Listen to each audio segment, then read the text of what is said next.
Friends, welcome to VS tuition classes channel. तो friends, आज के वीडियो में हम लोग सीखेंगे और जानेंगे कि वाइवा में 20 महत्वपूर्ण क्वेश्चन जो इंटरमीडिएट उत्तर प्रदेश या अन्य बोर्ड के लिए बहुत ही इम्पोर्टेंट क्वेश्चन हैं जो वाइवा में हमेशा एग्जामिनर से पूछे जाते हैं। तो चलिए स्टार्ट करते हैं आज की वीडियो। देखिए, पहला क्वेश्चन है हमारा। पहला क्वेश्चन डिस्प्लेड हो रहा होगा, आपको दिखाई दे रहा होगा। मीटर सेतु से अज्ञात प्रतिरोध का सूत्र। तो मीटर सेतु से अज्ञात तार का जो हम प्रतिरोध निकालते हैं उसका फॉर्मूला क्या होता है, ये हमें बताना है। तो यहाँ हमने लिख रखा है S equal to R into 100 minus L upon में यल, ये हमारा फॉर्मूला होता है। तो हमेशा एग्जामिनर द्वारा यह क्वेश्चन पूछ दिया जाता है परीक्षा में, तो ये बहुत इम्पोर्टेंट क्वेश्चन था। अब देखिए दूसरा क्वेश्चन है। दूसरा क्वेश्चन आप देख रहे होंगे, वेग की परिभाषा दीजिए। वेग किसे कहते हैं, ये भी बहुत इम्पोर्टेंट क्वेश्चन है, हमेशा एग्जामिनर्स पूछ देते हैं विद्यार्थियों से। तो चलिए समझिए वेग क्या होता है। इसमें मैं आपको 20 क्वेश्चंस बताऊंगा। जो भी एग्जामिनर्स क्वेश्चन पूछेंगे वो क्वेश्चन इन 20 में से कोई एक होगा। तो दोस्तों, वीडियो में शुरू से अंत तक बने रहिएगा, तभी आप अच्छा स्कोर कर पाएंगे अपने प्रैक्टिकल्स एग्जाम में। तो देखिए यहाँ क्वेश्चन दिया गया है, वेग की परिभाषा दीजिए। तो हम लोग दो तरह से परिभाषा दे सकते हैं। दूसरा, ये जो नीचे मैं लिखा हूँ ये आपको याद होगा। विस्थापन परिवर्तन की दर को हम क्या कहते हैं, वेग कहते हैं। विस्थापन परिवर्तन की दर को वेग कहते हैं। v equal to delta S अगर हमारा विस्थापन है तो बटे में डेल्टा टी हम लिख देंगे। विस्थापन परिवर्तन की दर यानी कि बटे में डेल्टा टी रहेगा। देखिए यहाँ मैं लिखा भी हूँ, यहाँ आपको दिखाई दे रहा होगा, यहाँ मैं लिखा भी हूँ साइड में फॉर्मूला। तो ध्यान से देखिए, दूसरी परिभाषा हम क्या दे सकते हैं, समयांतराल में हुई विस्थापन परिवर्तन को वेग कहते हैं। समयांतराल में हुई विस्थापन परिवर्तन को वेग कहते हैं, या सबसे आसान सरल भाषा में आप कह सकते हो विस्थापन परिवर्तन की दर को हम क्या कहते हैं, वेग कहते हैं। सबसे इंपॉर्टेंट पॉइंट फ्रेंड्स, यहाँ पे आपको एक लाइन दिखाई दे रहा होगा, इसे आप हमेशा ध्यान में रखेंगे। यह एक सदिश राशि है। कौन सा राशि है, सदिश राशि है, हमेशा याद रखेंगे। ठीक, आगे देखिए। आगे एग्जामिनर आपसे क्वेश्चन पूछ सकते हैं, चाल की परिभाषा दीजिए। चाल किसे कहते हैं। कभी कभी तो वेग और चाल में अंतर पूछ दिया जाता है, तो आप कह सकते हैं कि जो चाल है वो अदिश राशि है और जो वेग है वो सदिश राशि है। तो ऐसे भी आप अंतर बता सकते हैं, और एक अंतर आप परिभाषाओं को लेकर के दे सकते हैं कि जैसे अभी आप ऊपर समझे हैं, विस्थापन परिवर्तन की दर को ये वाला बता देंगे। विस्थापन परिवर्तन की दर को वेग कहते हैं, और चाल को हम क्या कहेंगे, दूरी परिवर्तन की दर को हम क्या कहेंगे, चाल कहेंगे। जैसे देखिए यहाँ पे आपको दिखाया गया है, दूरी परिवर्तन की दर को हम चाल कहते हैं। ठीक, चाल भी आप समझ गए। अब देखिए अगला क्वेश्चन है हमारा, ध्यान से देखिए। अगला क्वेश्चन है हमारा, अगला क्वेश्चन है हमारा, चाल व वेग की बीमा बताओ। चाल और वेग दोनों की बीमा सेम होती है। जैसे कि चाल और वेग का हमारा मात्रक क्या होता है, मात्रक हमारा होता है मीटर पर सेकेंड। आप सभी लोग जानते होंगे मीटर पर सेकेंड होता है। तो मीटर के लिए हम एल लिख देते हैं और सेकेंड के लिए हम टी पर -1 लिखेंगे। ठीक, क्योंकि मीटर के बट्टे में यस है। आप उसका बीमा निकालना तो जानते ही होंगे, 10th में ही आप लोग सीखे होंगे बीमा निकालना। तो यहाँ से हम लोग जानते हैं चाल और वेग की बीमा क्या होती है, यल टी -1, यल टी की पावर -1 होती है। अब देखिए अगला क्वेश्चन हम लोग का, अगला क्वेश्चन देखिए, त्वरण क्या है। त्वरण किसे कहते हैं। कई तरह के प्रश्न एग्जामिनर के द्वारा पूछे जाते हैं, तो अब क्या कहेंगे, वेग परिवर्तन की दर को त्वरण कहते हैं। वेग परिवर्तन की दर को क्या कहते हैं, त्वरण कहते हैं। ए बराबर भी बटे में टी, वी बाई टी कह सकते हैं। जहाँ पे हमारा ए जो है क्या है, त्वरण, भी वेग है और टी समय अंतराल है। ठीक, और देखिए इसकी भी कभी कभी बीमा पूछ दी जाती है। तो सबसे पहले आप मात्रक को समझिए। मात्रक क्या होता है? त्वरण का मीटर पर सेकेंड स्क्वायर होता है, मीटर पर सेकेंड स्क्वायर। कई लोग क्या करते हैं, बच्चे भूल करके इसे भी मीटर पर सेकेंड बता देते हैं। मीटर पर सेकेंड स्क्वायर है बीमा इसकी, सॉरी मात्रक इसका। तो बीमा हम क्या बता देंगे जब मीटर पर सेकेंड है। अभी मैं आपको बताया हूँ बीमा कैसे निकालेंगे। तो यहाँ देखिए यम के लिए आप क्या लिख देंगे, यम के लिए हम लिख देते हैं यल, और टी यस के लिए टी लिख देते हैं समय के लिए। और यहाँ पर जब पावर 2 है तो -2 लिख देंगे, क्योंकि ऊपर जा रहा है बट्टे में, जब ऊपर जाता है तो आप लोग बीमा समझ ही रहे होंगे कैसे हमने निकाला। अब देखिए बहुत मोस्ट इंपॉर्टेंट प्रश्न है, ये हमेशा अक्सर नहीं पूछे जाते हैं, सामान्य क्वेश्चन में नहीं है लेकिन इंपॉर्टेंट क्वेश्चन है, इन्हें भी जानना बहुत जरूरी है। देखिए क्वेश्चन है व्यतिकरण क्या है, या व्यतिकरण से आप क्या समझते हैं, ऐसा भी कुछ क्वेश्चन हो सकता है। इंटरफेरेंस, तो इसको आप कैसे परिभाषित करेंगे? आप बोलेंगे जब एक समान आवृत्ति की दो प्रकाश तरंगें किसी एक माध्यम में एक स्थान से गुजरती हैं तो उनके शीर्ष या गर्त आपस में जुड़ जाते हैं, शीर्ष और गर्त आपस में जुड़ जाते हैं, इस घटना को हम प्रकाश का व्यतिकरण कहते हैं। ठीक, एक बार फिर से समझिए क्या होता है। जब एक समान आवृत्ति की दो प्रकाश तरंगें किसी एक माध्यम में एक स्थान से गुजरती हैं तो उनके शीर्ष और गर्त, शीर्ष और गर्त आप समझते होंगे, जब शीर्ष और गर्त आपस में जुड़ जाते हैं तो इस घटना को हम प्रकाश का व्यतिकरण कहते हैं। अभी यहाँ पे आपको फिगर दिखाई दे रहा होगा, फिगर भी आप देख लीजिए, यहाँ आपको फिगर दिखाई दे रहा होगा, इस फिगर के माध्यम से आप समझ सकते हैं। ध्यान से देखिए, इस फिगर के माध्यम से भी आप समझ सकते हैं कि शीर्ष और गर्त कैसे एक दूसरे से मिलते हैं। इसी घटना को हम क्या कहते हैं? व्यतिकरण कहते हैं। अब देखिए बहुत मोस्ट इंपॉर्टेंट प्रश्न है, एग्जामिनर के द्वारा कभी कभी पूछ दिया जाता है भी, विवर्तन क्या है? विवर्तन बहुत इंपॉर्टेंट प्रश्न है, और ये जितने भी क्वेश्चन दिए जा रहे हैं बोर्ड परीक्षाओं में भी आने की संभावना लगभग 90% है। देखिए ये वाला देखिए, विवर्तन क्या है? तरंगों का अपने सरल रेखीय पथ से विचलित होकर अवरोधक के तीक्ष्ण किनारों पर मुड़ने और उनके ज्यामितीय छाया में फैल जाने की प्रक्रिया क्या कहलाती है? विवर्तन कहलाती है। या इससे आसान परिभाषा को हम लोग देख सकते हैं, लिख भी सकते हैं, समझ भी सकते हैं। इसको देखिए सबसे इजीएस्ट परिभाषा है, ध्यान से देखिएगा। देखिए किसी अपारदर्शक अवरोधक या द्वारक के किनारों से, यहाँ किनारों लिखा हुआ था, लग रहा है मिसप्रिंट हो गया है, किनारों से प्रकाश के मुड़ जाने की घटना विवर्तन कहलाती है। क्या कहलाती है? विवर्तन कहलाती है। किसी अपारदर्शक अवरोधक या द्वारक के किनारों से प्रकाश के मुड़ जाने की घटना क्या कहलाती है? विवर्तन कहलाती है। आगे समझिए फ्रिंज क्या होता है, ये सब बहुत इंपॉर्टेंट क्वेश्चन है। फ्रिंज, फ्रिंज चौड़ाई क्या होती है? फ्रिंज चौड़ाई का फॉर्मूला हमारा होता है lambda capital D upon D. फॉर्मूले ये अक्सर ज़्यादा पूछे जाते हैं फिजिक्स वाइवा में, ये small D, lambda capital D upon small D, हमारा फॉर्मूला होता है।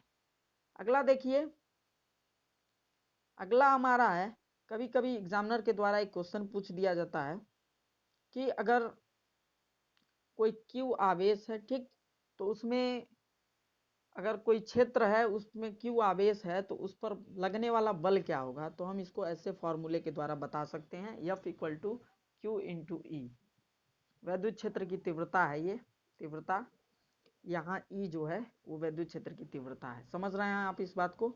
अगला क्वेश्चन देखिए 11th में, ये क्वेश्चन नंबर 11, ये भी बहुत इंपॉर्टेंट है। Phi equal to vector B into vector A. इसमें क्या है कि ये क्या है हमारा वैद्युत फ्लक्स। जब कोई पूछे वैद्युत फ्लक्स का फॉर्मूला बताइए एग्जामिनर, तो आप ऐसे बता सकते हैं phi is equal to B dot into A, B into A, B vector into A vector. हम आजकल का सबसे महत्वपूर्ण प्रश्न अभी आपके सामने क्वेश्चन नंबर 12, कांच का अपवर्तनांक कितना होता है? कांच का अपवर्तनांक होता है 1.5। और एक और बहुत महत्वपूर्ण बात एग्जामिनर के द्वारा हमेशा पूछ दिया जाता है, अपवर्तनांक का मात्रक बताइए। तो अपवर्तनांक एक मात्रक हीन राशि है, और इसका कोई मात्रक नहीं होता है। तो मात्रक भी नहीं तो बीमा भी नहीं होगा, बीमाहीन और मात्रकहीन राशि। समझ गए आप इस बात को। अगला देखिए, वायु का अपर्तनांक कितना होता है, या निर्वात का अपर्तनांक पूछ दिया जाता है। वायु या निर्वात पूछ दिया जाता है, दोनों में से कोई एक, दोनों एक ही चीज होता है। वायु या निर्वात का अपर्तनांक क्या होता है, एक होता है, हमेशा याद रखिएगा। अगला प्रश्न देखिए आपके सामने है। अगला प्रश्न देखिए, अपर्तनांक। अपर्तनांक में क्या होता है, अपर्तनांक को हम एन से डिनोट करते हैं। एन बराबर सी अपॉन वी। क्या फॉर्मूला हमारा है, एन अपॉन सी अपॉन में वी। प्रकाश की चाल, यहाँ पे सी जो है वो क्या है, प्रकाश की चाल, यहाँ मैं लिखा भी हूँ। और भी क्या है, माध्यम में चाल, जो माध्यम दिया हुआ है वो। ठीक। अब देखिए, तो अभी आपने अपर्तनांक को देखा, तो यहाँ देख लीजिए अपर्तनांक की परिभाषा भी मैंने लिख दी है, बहुत इंपॉर्टेंट है, समझ लीजिए। अपर्तनांक किसे कहते हैं, 14 नंबर क्वेश्चन। अपर्तनांक प्रकाश का एक माध्यम तथा दूसरे माध्यम में चाल के अनुपात को, प्रकाश का एक माध्यम तथा दूसरे माध्यम में चाल का जो अनुपात होता है, प्रकाश का एक माध्यम तथा दूसरे माध्यम में चाल के अनुपात को हम क्या कहते हैं, अपर्तनांक कहते हैं। कहीं लिखा हुआ हो ANG, क्या लिखा हो ANG, तो इसका मतलब होता है वायु के सापेक्ष कांच का अपर्तनांक। इसमें मैं लिखा भी हूँ एक लाइन करके। ठीक। वायु में कांच का अपर्तनांक अभी आप जाने 1.5 होता है। ठीक। वायु में कांच का अपर्तनांक यानी वायु के सापेक्ष कांच का अपर्तनांक। ठीक। तो अगर कहा जाए जल के सापेक्ष, जल के सापेक्ष कांच का वो अपर्तनांक, तो WNG, जिसके सापेक्ष कहा जाएगा उसको पहले लिखेंगे। ठीक। ये भी इंपॉर्टेंट पॉइंट आपको मैंने बताया। अगला देखिए क्वेश्चन नंबर 15, वैद्युत क्षेत्र किसे कहते हैं। वैद्युत क्षेत्र, ये तो अपना पहला चैप्टर ही आप लोग समझ रहे होंगे, फर्स्ट चैप्टर है इंटरमीडिएट का फिजिक्स का। देखिए, किसी वैद्युत क्षेत्र के चारों तरफ का वह, वैद्युत क्षेत्र नहीं सॉरी, आवेश, अगर कोई आवेश प्लस Q है तो इसके चारों तरफ का वह क्षेत्र जहां तक इसका प्रभाव होता है वही इसका वैद्युत क्षेत्र कहलाता है।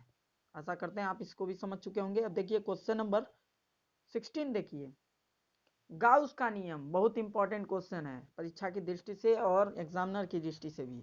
देखिए, किसी पृष्ठ से होकर गुजरने वाली कुल विद्युत फ्लक्स, किसी पृष्ठ से होकर गुजरने वाली कुल विद्युत फ्लक्स उस पृष्ठ से परिबद्ध या घिरे हुए आवेश अथवा आवेशों के योग का 1/ε0 गुना होता है। एक बार फिर से समझने की कोशिश कीजिए।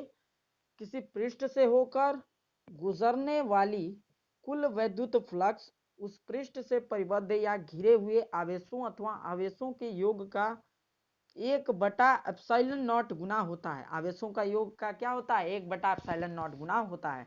जैसा कि यहाँ आपको दिखाया गया है, अगर हम लिख देते हैं, क्या समझिए ध्यान से, यहाँ आपको दिखाया गया है, देखिए ये क्या होता है, देखिए फाई ई, इसी को हम कह रहे हैं गाउस का नियम। गाउस के नियम से होता है phi E is equal to, जो जितने आवेश दिए हुए हैं उनका योग, हमने क्या लिखा है, समेशन Q अपॉन में एप्सिलॉन नॉट, यानी कि 1/ε0 गुना होता है। वही बात है, समझ में आया आपको। अगला क्वेश्चन देखिए, बहुत इंपॉर्टेंट क्वेश्चन है, ध्यान से देखिए अगला क्वेश्चन। अगला क्वेश्चन कह रहा है लेंज का नियम बताओ। बहुत इंपॉर्टेंट क्वेश्चन है, एग्जामिनर के द्वारा प्रायः पूछा जाता है और परीक्षाओं में भी कभी कभी आ जाते हैं। लेंज का नियम, तो आप इसको कैसे बताओगे, प्रेरित विद्युत वाहक बल अथवा प्रेरित धारा सदैव उस कारण का विरोध करती है जिससे वह स्वयं उत्पन्न हुई रहती है। क्योंकि एग्जामिनर को अक्सर ये बात याद रहती है कि कोई फिजिक्स में एक नियम होता था जो खुद ही उत्पन्न होता था और स्वयं का ही विरोध करता था, तो इसलिए ये प्रश्न प्रायः पूछ दिए जाते हैं, लेंज का नियम।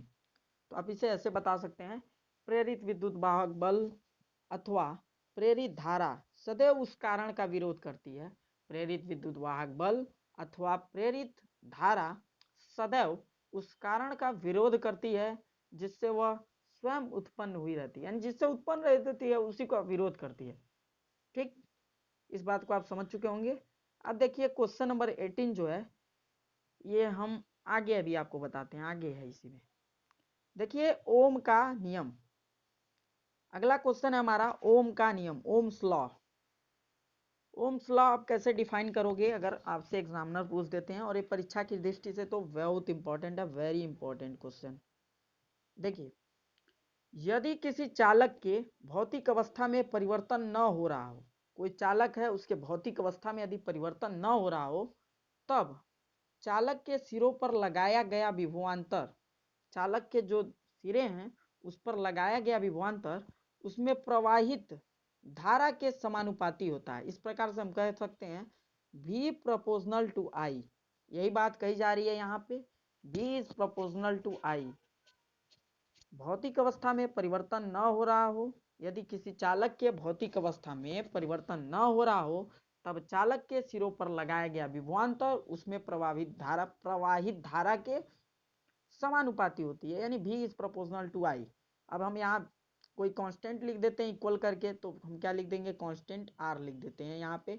तो हम कोई कांस्टेंट R लिख देते हैं, तो यहाँ से जैसे हम पहले लिखे, यहाँ पे हम आपको लिख के दिखाए भी हैं साइड में, ध्यान से देखिए, यहाँ देखिए, यहाँ पर है, यहाँ है V is proportional to I, तो यहाँ से हम R लिख देते हैं constant, V is equal to R into I हो जाता है। ठीक, अब आगे समझिए, ओम्स लॉ समझ चुके हैं, ध्यान दीजिए।